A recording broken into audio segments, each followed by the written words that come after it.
सत्य तो सिर्फ एक ही है,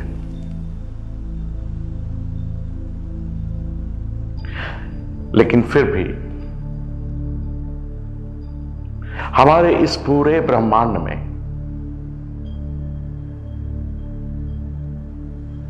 ब्रह्म सत्य के आधार पर हम 5 बुनियादी सत्य बता सकते हैं।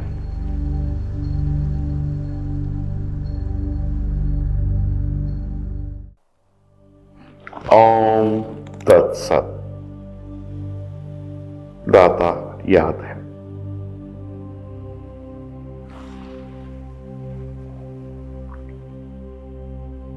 सत्य क्या है? वास्तव में एक ही सत्य है।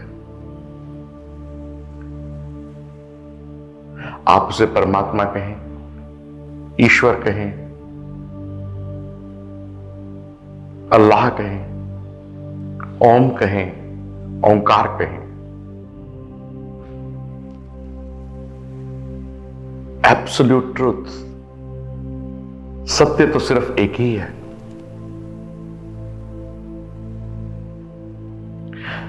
लेकिन फिर भी हमारे इस पूरे ब्रह्मांड में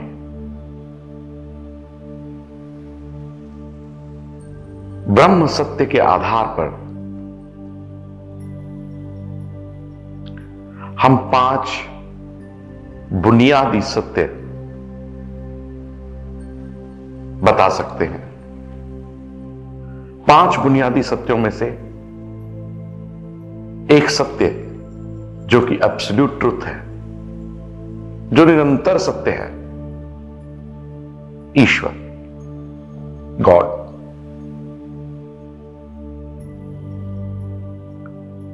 नियंत्रक,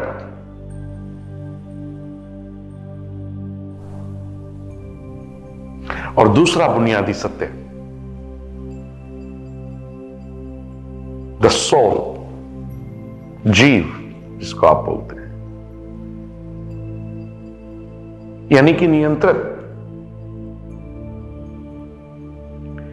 तो एक बुनियादी सत्य है नियंत्रक, दूसरा बुनियादी सत्य है नियंत्रित, जो कंट्रोल्ड है, और तीसरा बुनियादी सत्य प्रकृति। प्रकृति मतलब भौतिक प्रकृति, जिसमें हमारा शरीर भी है।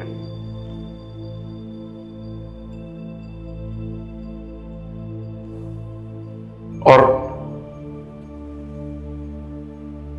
जीव, द सोल, जो कि भौतिक प्रकृति में प्रवेश करती है शरीर के द्वारा।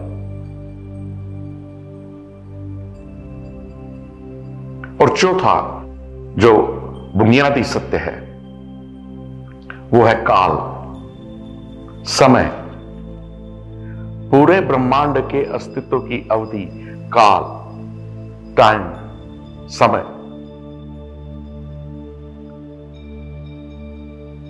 जिसमें कि भौतिक प्रकृति की अभिव्यक्ति होती है, वो काल, वो समय, पूरे ब्रह्मांड के अस्तित्व की वो अवधि। और 5वां बुनियादी सत्य है कर्म, क्रिया, एक्शन।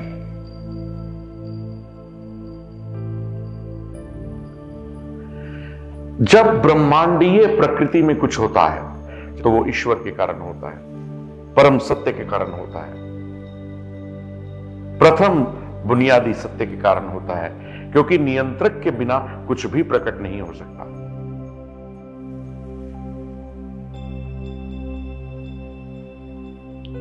अब प्रश्न ये उठता है कि जीव, आत्मा को भौतिक प्रकृति में आने की आवश्यकता क्या है?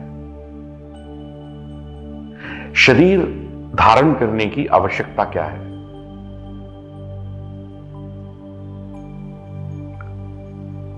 हमारा शरीर भौतिक प्रकृति का एक उत्पाद मात्र है, एक उत्पादन है इस भौतिक प्रकृति का, और इसलिए झूठा है, अस्थाई है, शाश्वत नहीं है।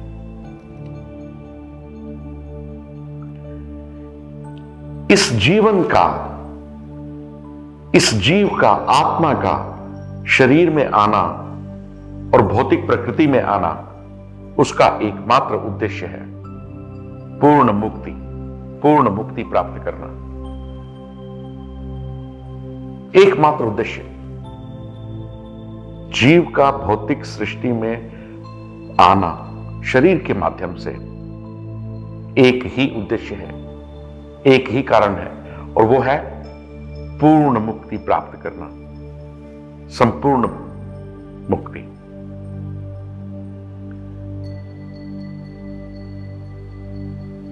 लेकिन ये कैसे संभव है? बिना पहले मुक्ति प्राप्त किए पूर्ण मुक्ति प्राप्त करना कैसे संभव है? पहले मुक्ति तो लें। शरीर सहित भौतिक चेतना से मुक्ति, जिस कारण से जीव, आत्मा भौतिक प्रकृति में आती है, उससे मुक्ति। शरीर सहित भौतिक चेतना से मुक्ति, वो प्रथम कदम होगा मुक्ति। उसके बाद हम सोच सकते हैं पूर्ण मुक्ति के बारे में। एक बार मुक्ति प्राप्त हो जाने के बाद, एक बार वो एहसास, वो रियलाइजेशन होने के बाद हम पूर्ण मुक्ति की ओर बढ़ सकते हैं। पूर्ण मुक्ति मतलब मोक्ष, मतलब जीवन मुक्ति, मोक्ष, जिसमें जीव को, जिसमें आत्मा को दोबारा भौतिक प्रकृति में, इस शरीर में आने की आवश्यकता न रहे। तो ईश्वर जीव, भौतिक प्रकृति, काल और कर्म, ये 5 बुनियादी सत्य हैं। प्रकृति भी 2 प्रकार की होती है। श्रेष्ठ प्रकृति जो जीव है, चेतना है, चेतना के विभिन्न स्तरों वाले जीवित प्राणी, वो कोई भी हो सकते हैं। हम मनुष्य, जीव जंतु, कीड़े मकोड़े, पौधे, वृक्ष, फूल, पत्ते, चेतना के विभिन्न स्तरों वाले जीवित प्राणी, श्रेष्ठ प्रकृति जो जीव है। और दूसरी प्रकृति, भौतिक प्रकृति, निम्न प्रकृति। तो ये दूसरी तरह की प्रकृति है। एक श्रेष्ठ प्रकृति, एक निम्न प्रकृति, और निम्न प्रकृति है भौतिक प्रकृति। इन 5 सत्यों में यह ध्यान रखना बहुत महत्वपूर्ण है कि भौतिक प्रकृति और कर्म की अभिव्यक्ति शाश्वत नहीं है।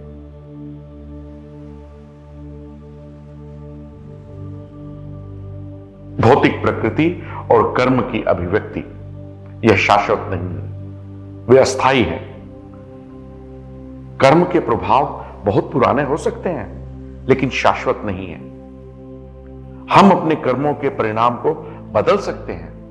हमारे ज्ञान की पूर्णता कितनी है, उस चीज पर यह निर्भर करता है कि हम अपने कर्मों के प्रभाव को कितना बदल सकते हैं और कितना जल्दी बदल सकते हैं। ईश्वर की स्थिति सर्वोच्च चेतना है, ईश्वर की स्थिति सर्वोच्च चेतना है, और जीव की स्थिति सचेत है। हमारी स्थिति जीव की स्थिति सचेत है। भौतिक प्रकृति और कर्म, भौतिक प्रकृति और कर्म ये सचेत नहीं है, इसलिए शाश्वत भी नहीं है। समय शाश्वत है।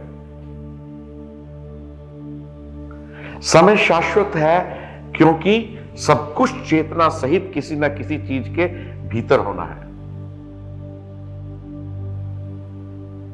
चाहे वो कॉन्शियसनेस हो, चाहे वो सुपर कॉन्शियसनेस हो, चाहे वो ईश्वर हो, परमात्मा हो, खुदा, अल्लाह, ओंकार,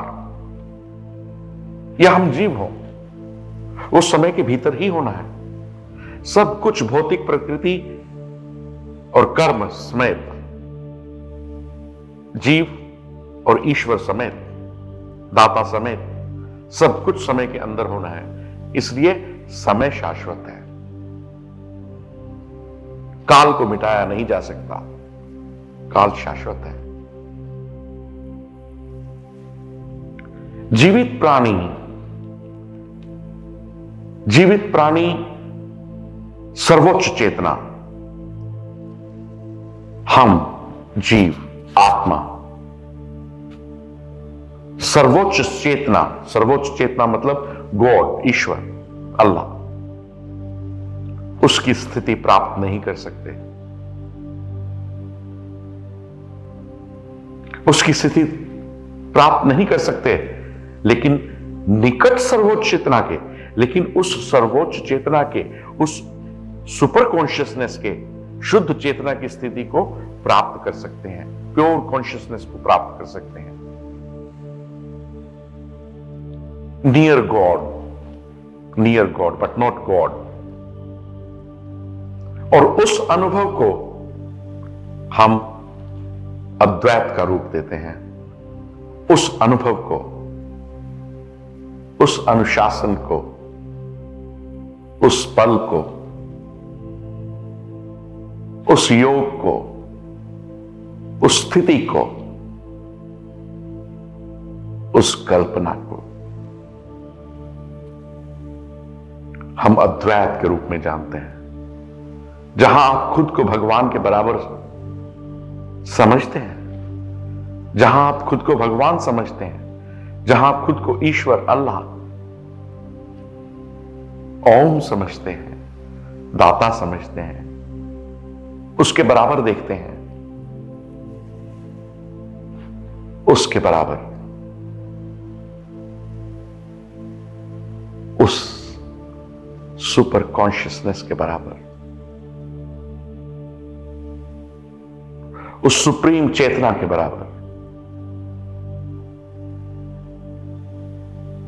लेकिन बराबर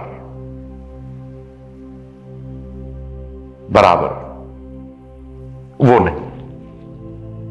ईश्वर, अल्लाह, खुदा, गॉड, वो नहीं, उसके बराबर। उसका अर्थ अद्वैत है। अद्वैत का मतलब क्या है? अद्वैत का मतलब है दो नहीं, सिर्फ एक। नहीं, अद्वैत का मतलब है दो नहीं पर एक भी नहीं।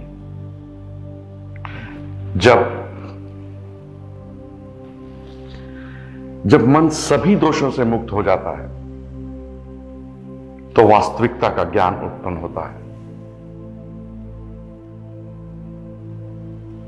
दो नहीं पर एक भी नहीं।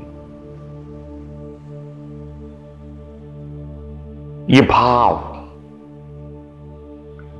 ये उत्पीड़न, ये एहसास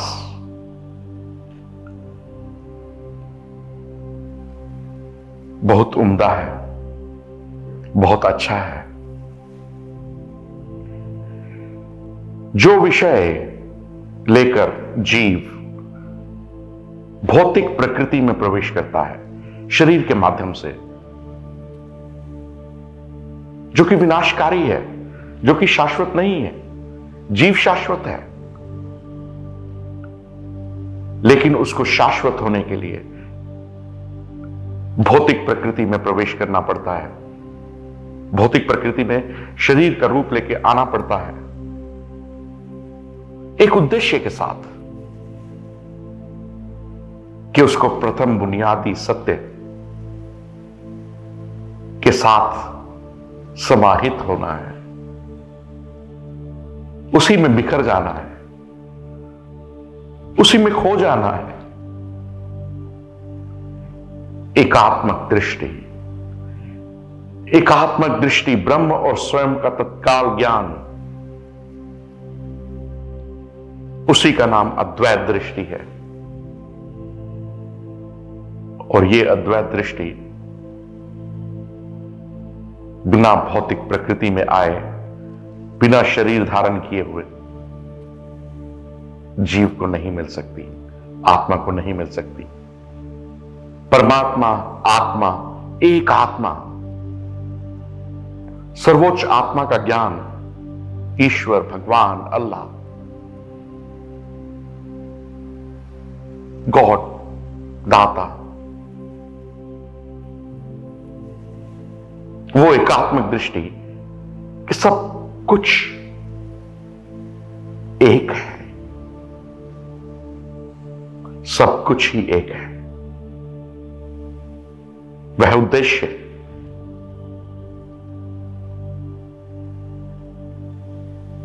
भौतिक प्रकृति का एहसास, जीव के उद्देश्य का, आत्मा के उद्देश्य का भौतिक प्रकृति में आने का एहसास, अद्वैत विजन, अद्वैत का एहसास, रियलाइजेशन।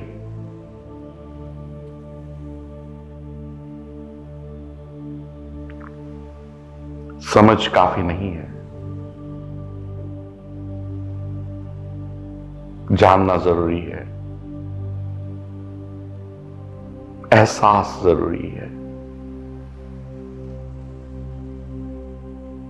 और जब वो एहसास होता है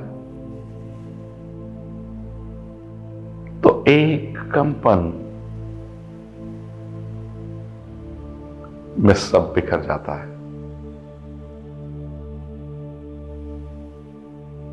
आप आइए,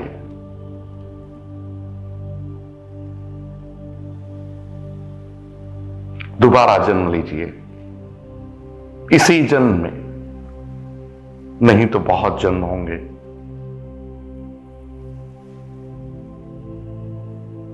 अपने उद्देश्य को पहचानिए, भौतिक प्रकृति को पहचानिए, शाश्वत को और नश्वर को पहचानिए।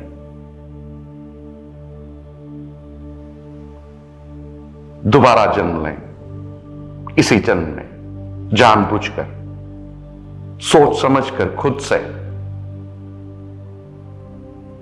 और अपने जीव का नहीं, जीव आप ही हैं, अपना उद्देश्य प्राप्त करें, उसकी तरफ कम से कम अग्रसर हो। मैं आपका स्वागत करता हूं। आप दोबारा जन्म लें, आप द्विज बने। मेरी शुभकामनाएं आपके साथ।